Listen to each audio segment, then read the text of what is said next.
Hello everyone, तो मैं आपके लिए कुछ क्वेश्चंस लेके आई हूँ आपके अकाउंटिंग टर्म से रिलेटेड। सो कम ऑन, आइए आज हम फिर से क्वेश्चंस करते हैं। किससे रिलेटेड है ये? आपके अकाउंटिंग टर्म से रिलेटेड। गाइस प्लीज एक बार आप लोग ट्राई करिए खुद से। Which of the following best defines accounting? बहुत अच्छे से हम लोगों ने प्रोसेस से भी इसको लर्न किया था। आई होप आपको वो जो कोडिंग हमने सिखाई है उस तरीके से आपको याद हो। सबसे पहले कह रहा है रिकॉर्डिंग ऑफ ट्रांजेक्शन्स ओनली। क्या वो सिर्फ ट्रांजेक्शन्स ही रिकॉर्ड करता है? दूसरा कह रहा है रिकॉर्डिंग एंड क्लासिफाइंग। हमें बताना किसको, डिफाइन किसको करना है? अकाउंटिंग को। तो उसके अकॉर्डिंग पहला वाला तो गलत है। Second, recording and classifying transactions, no. आपको याद होगा हमने बुक कीपिंग के कितने रूल्स पढ़े थे? 4 प्रोसेस पढ़े थे। और 4+3 हमने रूल्स किसके पढ़े थे? आपके अकाउंटिंग के।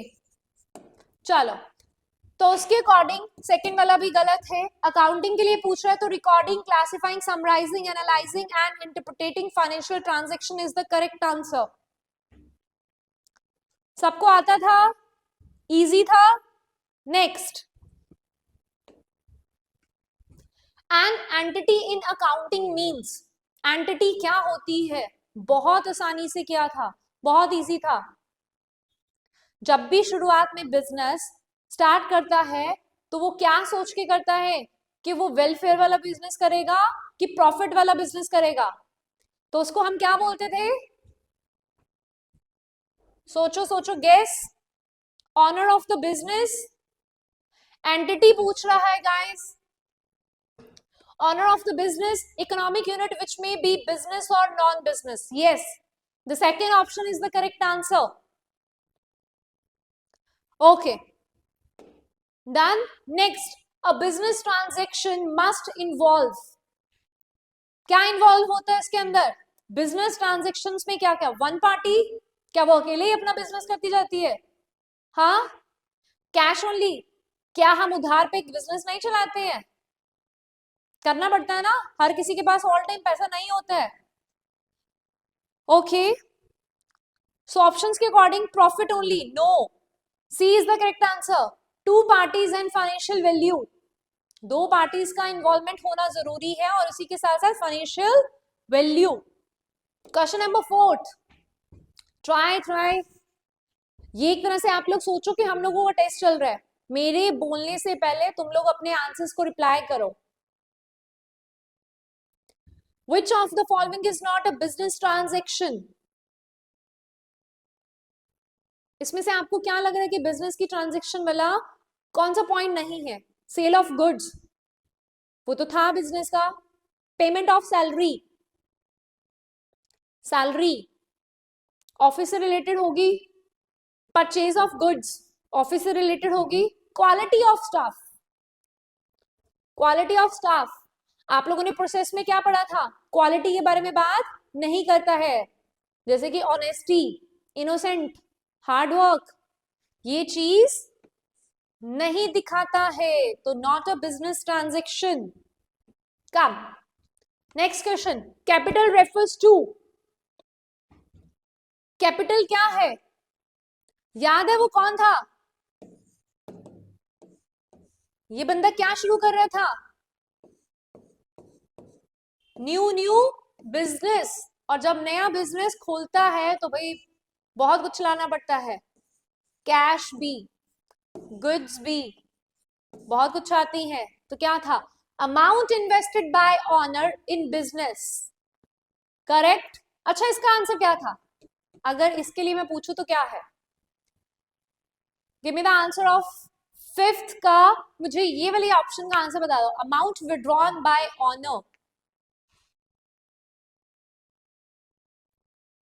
अब यहाँ पे पर्सनल यूज नहीं लिखा गया, तो आप लोग इसको नहीं बोल सकते हो कि ये क्या है, ड्राइंग।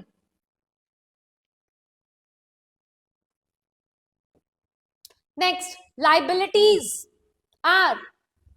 लाइबिलिटीज क्या है? टेंशन, बर्डन, है ना?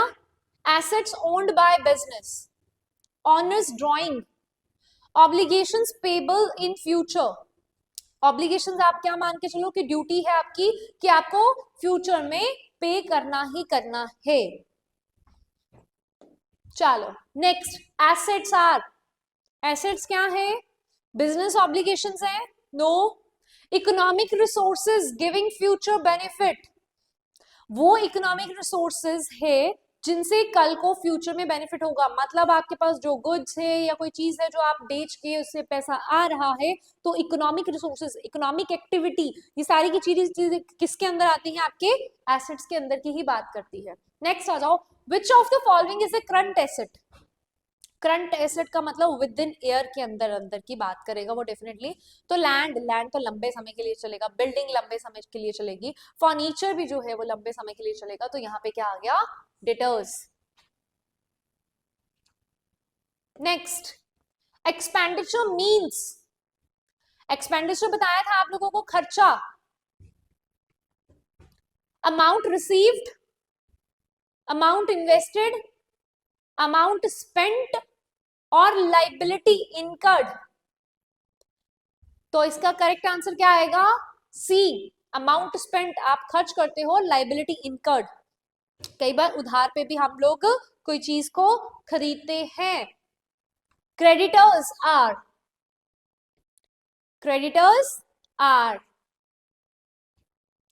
persons who owe money to business या persons to whom business owes money, या सी ऑनर ऑफ बिजनेस, या फिर डी एम्प्लॉयज।